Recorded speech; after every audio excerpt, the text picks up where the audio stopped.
na lang si Vice President Sara Duterte para sagutin ang reklamong impeachment laban sa kanya. Sa gitna naman nito, may banat ulit ang bise sa Administrasyong Marcos. At live mula sa Davao City, may Express Report si Bril Montalvo. Bril, hindi ka na nga, ewan ko lang kung natuloy ba, no? Pero parang hindi po yata siya dumalo, no? Hindi ka na nga dumalo, may banat ka pa.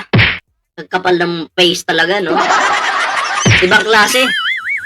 Kahit di humarap si Sara, basta ipakita lahat ng mga ebidensya sa anomalyan niya para malaman ng mga mamamayan ang pangungurakot niya sa gobyerno. Pabor po ako dyan. Pero mas maganda, humarap siya.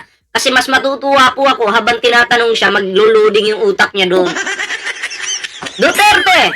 Sara Duterte! Explain! I-explain mo ngayon dito yung about kay Mary Grace Piatos at doon sa confidential funds. Di nandyan na ngayon si Sara, gaganon. Gaganyan yan. Ikaw, utang ina ninyong lahat.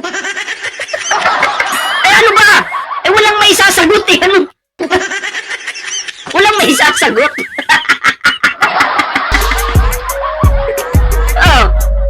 Hindi na lang pupunta para hindi mapahiya. Nakakahiya naman, hindi niya masasagot. Kiniklaim ng mga DDS na lawyer siya. Lawyer siya, tapos hindi siya marunong sumagot. Tapos magtatanong pa sa lawyer. Ano yun? Kalukuhan?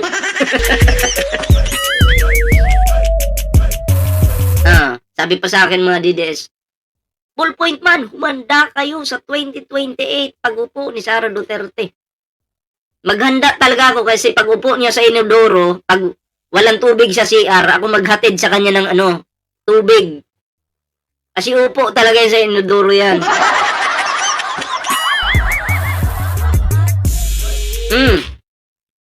Ayan, tuloy natin. May info ba kung nakapag-file na ng sagot ang kampo ng bise? Ruth, muling binanata ni Vice President Sara Duterte si Pangulong Bongbong Marcos hinggil sa kakulangan o kawalan umano ng aksyon ng administrasyon sa epekto ng tensyon sa Middle East, lalo't maraming OFWs ang apektado. Sinabi ito ng Vice sa kanyang dinaluhang aktibidad sa Digos City, Davao del Sur ngayong araw. Dagdag ni VP Sara, handa umano ang kanyang opisina na umalalay sa mga OFW na naiipit ngayon sa sigalot sa gitnang silangan. Sa kabila naman ang pinagdadaan ng problema ng bansa dahil sa patuloy na pagtaas ng presyo ng langis at ng ilang pangunahing bilihin, positibo pa rin si VP Sara na may pag-asa pang gumanda ang takbo ng bayan. Ayan So pinapalabas niya po dito na ang Pangulong Bongbong Marcos walang ginagawa para matulungan po yung mga kababayan natin dyan sa Middle East para maiuwi ng Pilipinas. Okay, higop lang ang kape. Sabi niya walang ginagawa. Dito po natin makikita na ang isang Vice President ng Pilipinas, fake news. Sira ulo. Fake news. O bakit mo bullpoint man? Bakit fake news? O ito, panoorin po natin ito mga pre. Fake news. O panoorin po natin to Usually sa Riyadh po, alhamdulillah, wala naman. Pero sa Al-Kharj, pero the last na, alam mo naman po sa social media, na yung parang, hindi ko fake news pa o syempre nakakatakot din kasi may pamilya ka dun eh. Sinasabi nila, binomba na yung airbase ng Riyadh. So naisip ko na di ba yung asawa ko sabi niyo, uwi na lang kayo. Okay na ako yung mahuli dito. Kayo na yung mauna. Napakausay na ginawa po, lalo po sa Pangulo natin. Nagpapasalamat din po kay President Bongbong Marcos. At saka po sa buo ng OWA, at saka sa Polo po, sa repatriation, napakarami pong mga natutulungan nila. Natulad namin mga distress. At saka sa lahat ng nasa shelter. President Bongbong Marcos, maraming salamat sa programa na pinabot mo sa amin. Laking bagay ito para sa amin, tsaka pag sa pamilya ba namin. Sana magtuloy-tuloy, tsaka marami pang matulungan na kagaya kong OFW na mga na-stranded, may mga problema dun sa ibang bansa. Sobrang salamat po talaga. President Bongbong Marcos, maraming salamat po. Nakauwi po kami at sa inyong handog na serbisyo po. Maraming salamat po. So ayan maliwanag po dito mga pre, na pinapasalamatan po ng mga kababayan natin na kumbaga, ito po ito po yung pinauwi ni PBBM ng mga kapwa natin Pilipino. So, nagpapasalamat po sila kay PBBM kasi ang ating mahal na Pangulo to the rescue po, no? To the rescue po dito sa ating mga OFW. So, yung sinasabi po ni Sara Duterte na wala daw pong tumutulong sa mga OFW, hindi daw po tumutulong si PBBM sa mga kababayan natin na naipit sa giyera sa Middle East, yan po ay isang malaking kasinungalingan. So dito pa lang po, matatawag po natin na ang Sara Duterte mga pre ay isang fake news. Fake news na Vice President. Hindi dapat suportahan dahil ayaw po natin ng mga sinungaling, ayaw po natin ng fake news. Diba? Sabi niya, wala daw aksyon ng Pangulo. Eh ano to? Kakauwi lang nila. Pinauwi sila. Hindi lang po sila. Marami po sila. Hindi lang po siya. Marami po sila. Diba? Tumulong po ang administrasyon ng PBBM. Hindi po si Baste, hindi si Sara, walang ginawa ang OVP, kundi magdaldal na lang at manira. Oh. Kung si Sara Duterte lang ang tumulong dito, kung si Baste lang ang tumulong dito, dapat pinasalamatan nila si Baste. Pero bakit ang Pangulong Bongbong Marcos yung pinapasalamatan ngayon? Sige. Kailan ba nagsalita ng totoo yung si Mary Chris Piatos? Tuloy tayo doon sa banat ni Sara. Tuloy tayo sa kanyang kasinungalingan. Pakinggan natin. Pakinggan natin ang kanyang pahayag. Marami siyang kakulangan bilang presidente. Hindi lamang sa pagbibigay ng simpatya at empathy sa ating mga kababayan. More than that ay yung Lunok muna ng laway. Ludeng, lutang ka lang, Inday, lutang. problema at skandalo sa paggamit ng pera ng bayan. Well, it will be a difficult road back to prosperity, pero it is not impossible. Samantala, ngayong araw ang deadline sa pagtugon ng bise sa kanyang 2 impeachment complaint sa Kamara. Sumagot ba o hindi? Pero tikom pa rin ang bise kung maghahain ito ng tugon sa Kamara. May buwelta naman ang pangalawang Pangulo sa sinabi ni House Committee on Public Accounts Chairperson Teddy Ridon na posibleng isabina sila ng kanyang asawang si Attorney Manasseh Scarpio tungkol sa kanilang income tax return at business records. Ay, mas magandang isabina yan. Oo, para kasi feeling nila untouchable na sila no? Pag ganyan, akala nila untouchable. Mas magandang isabina para mapilitan po sila na dumalo. Okay yun. Mahilig manira si Sara, hindi niya kaya maging presidente. Hindi po. Kung halimbawa, siya ay magiging presidente ng Pilipinas, pupunta siya ng ibang bansa, makikipagpulong sa iba't ibang bansa, no? Magkakaharap-harap sila. Halimbawa, magharap na sila, ano isasagot ni Sara doon? She mean it like, itok.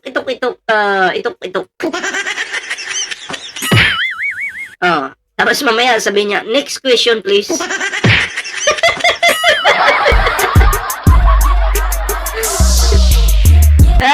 Ang alam ko po sa mga Bisaya, pag sila po ay nag-English, maganda pong pakinggan.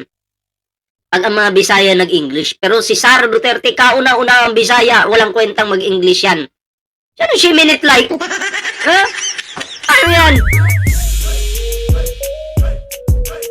Ano?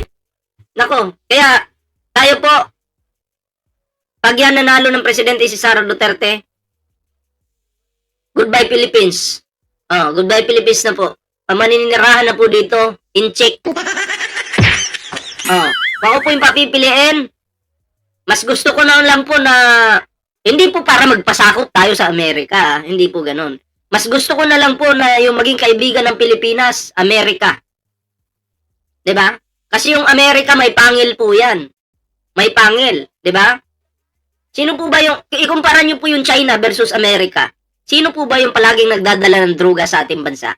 Di ba puro mga inchik? Yung mga may parang kinagat ng bubuyog sa mukha, yung mga nagpapasok ng illegal dito? Yung mga Amerikano nagpapasok ba ng illegal sa bansa? Hindi po. Hindi po sila nagpapasok ng mga illegal. Karamihan po dyan mga inchik. Hindi ko po inaakusahan mga inchik. Marami pong inchik na mababait, okay? Pero karamihan po dyan, karamihan po sa kanila, salbahe din. Diba? Na nagdadala po ng droga sa Pilipinas. Yun. Oh. Maging inchik na ang Philippines. Iniisip ko pa lang nakakasuka na no? Pakinggan natin ang pahayag nito.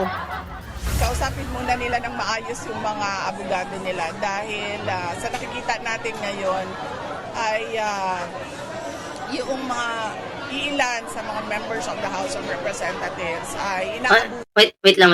Bago tayo dyan. Tingnan nyo. Records. Pakinggan natin ang pahayag nito. Tingnan nyo. Kausapin muna nila Pansin nyo dyan si Sara Duterte, yung nasa likuran niya. Walang paki sa kanya. Live po ito. Kaludi. Live po. Live na live po tayo. Live na live po tayo ngayon. Pansin nyo. Yung mga tao sa likod ni Sara Duterte, wala pong paki sa kanya. Akala ko ba sikat ka?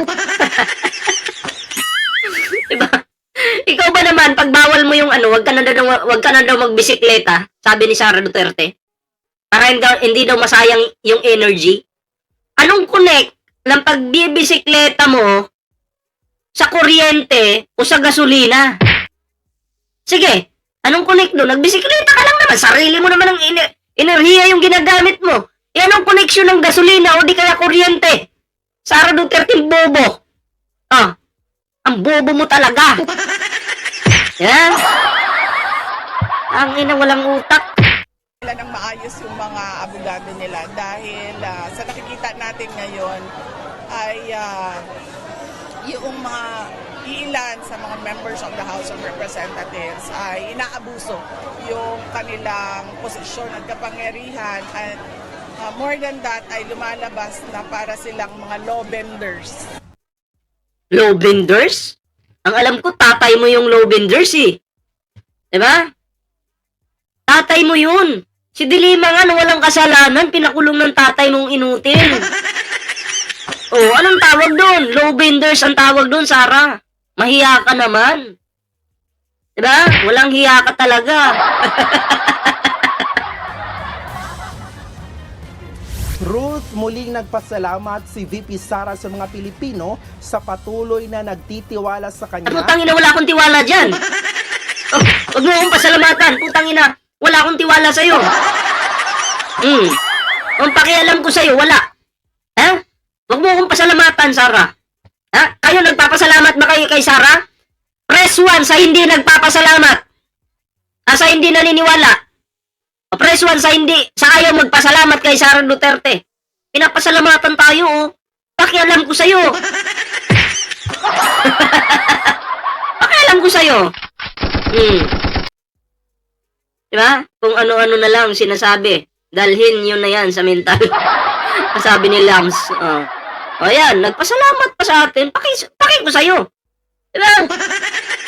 Lalo't mataas pa rin o nasa 55% pa rin ang kanyang trust rating sa 55% trust rating sa bansa. Isipin nyo, ganong trust rating tapos walang ginagawa. Legit ba ito o hindi? Tanong ko sa inyo. Diba? Legit ba ito o hindi? Or bayad ba ito o hindi? Kasi wala pong ginagawa. Ano ba naman yan? Diba? bagong inilabas na survey ng Pulse Asia. Ruth. False. So, false yan, Sara. Huwag kang maniwala doon. Ha?